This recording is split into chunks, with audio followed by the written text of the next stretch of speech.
आणि विशेषतः घाबरलेल्या सगळ्या नागरिकांपर्यंत पोहोचवायचे आहे.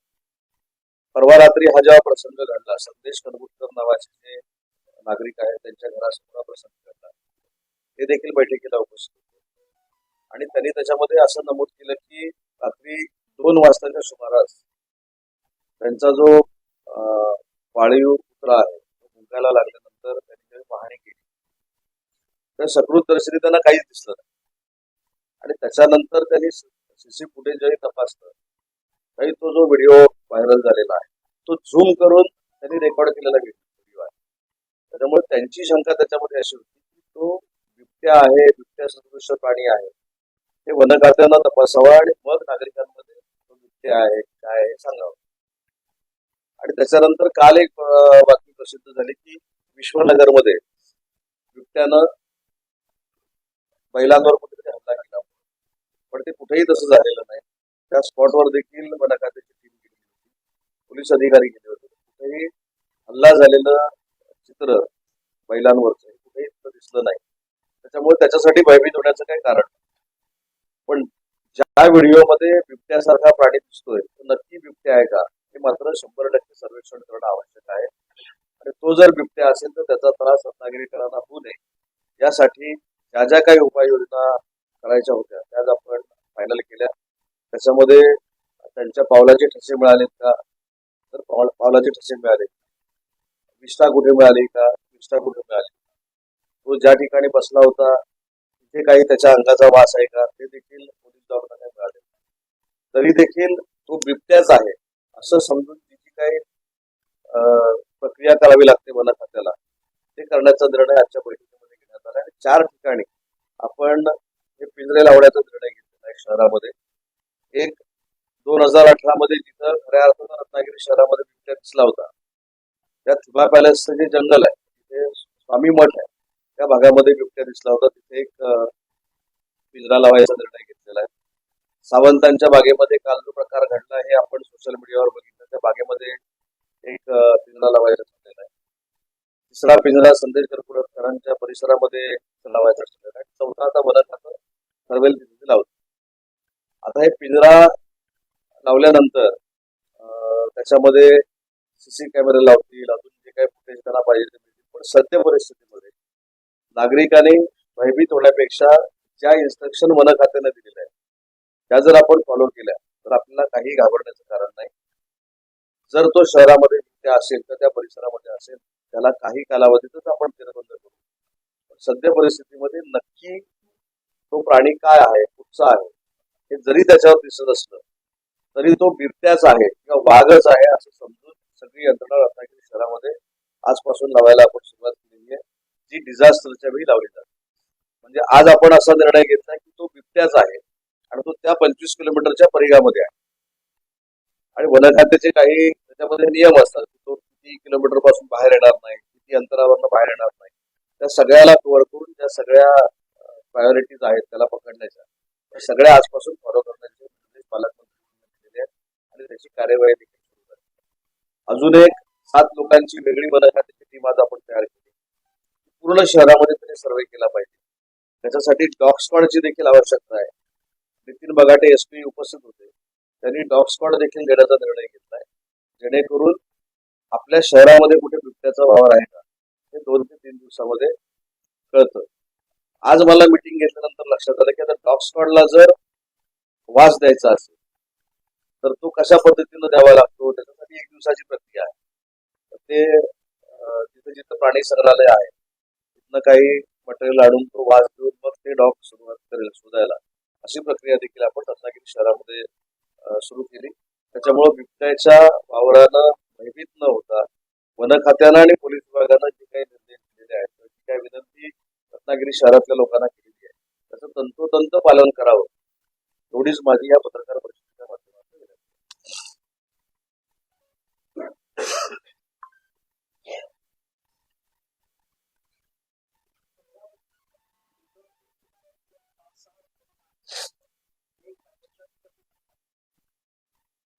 तुम्हाला जर संख्या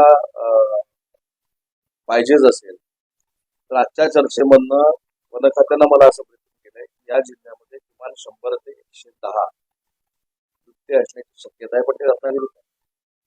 त्यांना मी चेष्टेनं असं सांगितलं, आता वाघ आलाय त्याच्यामुळे बिबट्या पळून जाईल. तर त्याच्यामध्ये असण्याची शक्यता आहे. आणि आपल्याला सगळ्यात आनंददायी बाब अशी आहे, ज्याला आपण टायगर म्हणतो, पटेरी वाघ म्हणतो, तो देखील आपल्या जिल्ह्यामध्ये आहे. तो कुठं आहे सह्याद्रीच्या परिसरामध्ये, ते लोकेशन देखील मला वनाधिकारी सांगितलं. ही खरं चांगलीच साईन आहे की आपल्याकडे पटेरी वाघ आहे, त्याला आपण सुरक्षित केलंय सह्याद्रीच्या त्या कड्यामध्ये. वन खात्याने केले, त्याच्यासाठी ज्या काय उपाययोजना आहेत त्या केलेल्या आहेत. पण बिबट्याच्या संदर्भात त्यांनी मला जे मी आधी समजून घेतलं, बिबट्याची स्वभाव कसा असतो, बिबट्या काय करतो, कशा पद्धतीने अटॅक करतो, त्यांनी सांगितलं की समोरच्यानं त्याला त्रास देण्याचा प्रयत्न केला तरच बिबट्या अटॅक करतो, नाहीतर तो कुत्रे आणि मांस आहे त्याच्यावरच अटॅक करतो. तर पावसचे उदाहरण त्याने मला दिलं की पावसला तुम्हाला माहिती असेल की मोटरसायकलवर बिबट्या हल्ला करायचा आणि त्यावेळी लक्षातच झालं नाही की तो फक्त मोटरसायकलवरच का हल्ला करतो. ज्यावेळी त्याची पूर्ण सखोल चौकशी झाली त्यावेळी असं कळलं की वडील आणि मुलगा मोटरसायकलवरनं मटण घेऊन जात होते आणि ज्या ठिकाणी बिबट्याचा वावर होता, बसलेला होता, त्याच ठिकाणी त्यांच्या हातातली मटणाची पिशवी पडली आणि ते मटण त्याला खायला मिळालं, बिबट्याला. वन खात्याचे अधिकारी म्हणतात तो प्रत्येक मोटरसायकलमध्ये ते मटण असते असं त्याच्या डोक्यामध्ये बसतं. हा मला अभ्यास नाही, त्याने मला मार्गदर्शन केलेलं तुम्हाला सांगतो. म्हणून तो मोटरसायकलवर हल्ला करायचा किंवा सायकलवर हल्ला करायचा. त्या सगळ्या पडताळण्या तपासून बघतात रत्नागिरी शहराच्या बाबतीत. आणि मिरजोळा असेल, खेडशीमध्ये देखील काल परवा असं झालेलं आहे. बिबट्यांची संख्या वाढलेली आहे आणि त्या बिबट्यांच्या संदर्भात आपण कसं आता वागलं पाहिजे याची एक गाईडलाईन वन खातं 2 दिवसामध्ये द्यायचं.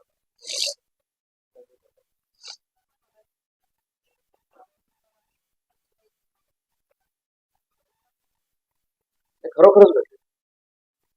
माझ्या मिटिंगच्या वेळी मी नावं घेत नाही, पण अनेक 1-2 पत्रकार देखील उपस्थित होते, त्यांनी देखील अनुभव घेतला. जे काय मला ब्रिफिंग केलंय त्याच्यातली एकही गोष्ट मी तुम्हाला खोटी सांगितलेली नाही. कारण शेवटी मी पालकमंत्री असतो तरी माझा मतदारसंघ आहे, मी लोकांना खोटं सांगून काय करू, बाबा इथं बिबट्याच नाही. मी उलट हे सांगितलं की बिबट्या सदृश्य प्राणी असं म्हणण्यापेक्षा तो बिबट्याच आहे असं समजा आणि यंत्रणा राबवा. बरोबर ना? म्हणजे बिबट्या आहे की नाही हे तपासण्यापेक्षा तो बिबट्याच आहे असं समजा आणि यंत्रणा राबवा. हा. हा. नाही, त्याच्यामध्ये काही मंडळी असं पण सांगत होती की गाडी फिरवली रत्नागिरी शहरात. तर मी त्यांना असं सांगितलं, तुम्ही रत्नागिरी शहरामध्ये जर गाडी फिरवली तर लोक अजून पॅनिक.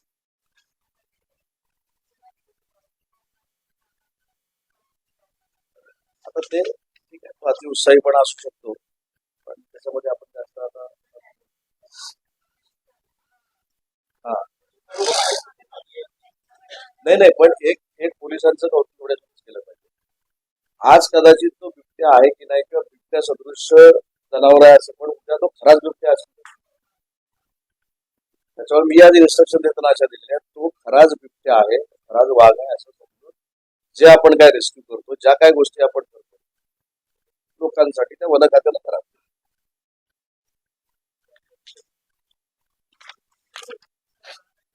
हा, दुसरा एक महत्वाचा विषय हा खरं तर स्थानिक पातळीवरचा आहे.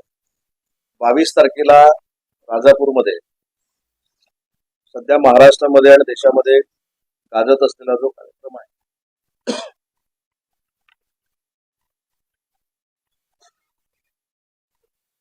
22 तारखेला बहुतेक राजापूरला आहे आणि 26 तारखेला लांजामध्ये आहे फोक व्याख्यानाचा कार्यक्रम. आणि तोच कार्यक्रम 10 जानेवारीला रत्नागिरीमध्ये.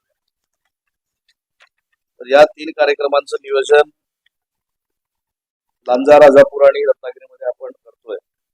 आणि हा कार्यक्रमाची खासियत काय आहे, तर ग्रामीण भागातल्या तरुण मुलांनी महाराष्ट्राची परंपरा काय, महाराष्ट्राची लोकधारा काय, महाराष्ट्राची संस्कृती काय हे अख्ख्या देशाला दाखवण्याचं रेकॉर्ड या कार्यक्रमातून झालेला आहे. आणि तो कार्यक्रम राजापूर, लांजा आणि रत्नागिरीमध्ये होणार आहे. रत्नागिरीमध्ये तो 10 तारखेला संध्याकाळी 6 वाजता आयोजित केलेला आहे आणि त्याचे पत्रकारांना पासेस असतील किंवा अन्य पासेस असतील आम्ही देणार आहोत. सावरकर डायरेक्ट मैदानात, आपण डायरेक्ट मैदानात आणि अजून एक महत्वाची गोष्ट, मंगेश चिवटे साहेब इथे उपस्थित आहेत. आज माझ्या वाढदिवसाच्या निमित्तानं एक चांगला कार्यक्रम माननीय शिंदे साहेबांच्या नेतृत्वाखाली आणि विशेषतः डॉक्टर श्रीकांत शिंदे फाउंडेशन श्रीकांत शिंदेच्या नेतृत्वाखाली झाला. तो म्हणजे लहान मुलांच्या हृदयाला ज्या छिद्र असतात त्याचं ऑपरेशन, अन्य त्याचं ऑपरेशन. त्याचवेळी या संपूर्ण रत्नागिरी जिल्ह्याला अजून अँब्युलन्स देण्याच्या संदर्भामध्ये आपली चर्चा झाली आणि येत्या काही कालावधीमध्ये 108च्या नवीन 12 अँब्युलन्स या रत्नागिरीमध्ये दाखल होत आहेत आरोग्याच्या सुविधेच्या निमित्तानं. आणि अजून एक महत्वाची गोष्ट की हा जो कार्यक्रम आहे हा 1 वर्ष चालू राहणार आहे आणि हा कार्यक्रम 1 वर्ष चालू राहत असताना सांगली, सातारा, रत्नागिरी आणि सिंधुदुर्ग याच्यामध्ये 70,000 मोतीबिंदूंच्या शस्त्रक्रियेचा जो बॅकलॉग आहे त्या वर्षभरात भरून काढण्याचा संकल्प मंगेश चिवटे आणि त्यांच्या पूर्ण टीमने केलाय, सगळ्या डॉक्टर्सने केलाय. मला असं वाटतं की फार मोठी अचिव्हमेंट आहे. कारण डोळ्यांवरच्या शस्त्रक्रिया काही लोक पैशाअभावी असतील, काही लोक दुर्लक्षानं करत नाहीत, तर त्या 70,000पैकी किमान 50,000 जरी शस्त्रक्रिया झाल्या फार मोठं आरोग्याच्या दृष्टीने योगदान हे आमच्या सगळ्यांचं असेल. म्हणून हा एक उपक्रम आपण पूर्ण वर्षभर चालू ठेवू.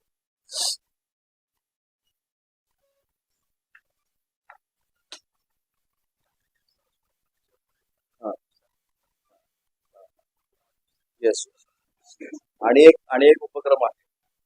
टाटा कॅन्सर हॉस्पिटलला जे सगळे रुग्ण आहेत त्यांना देखील माझ्या वाढदिवसाच्या निमित्तानं अन्नदानाचा एक मोठा कार्यक्रम ही सगळी टीम करते. खरं तर हे सांगण्यापेक्षा मी त्यांचे आभार मानले पाहिजे. पण एक ठीक आहे की फुलं आणून देण्यापेक्षा, हार आणून देण्यापेक्षा, गुच्छ आणून देण्यापेक्षा वाढदिवसाचं औचित्य साधून जर असे चांगले समाज उपयोगी कार्यक्रम होत असतील तर ते माझ्यापेक्षा मला ज्यांनी त्या खुर्चीवर बसवलं त्यांच्या दृष्टीनं अतिशय महत्वाचे आहे. ते कार्यक्रम मंगेश चिवटे करतायत त्याबद्दल आपल्या सगळ्यांच्या समोर त्यांचे देखील आभार मानतो.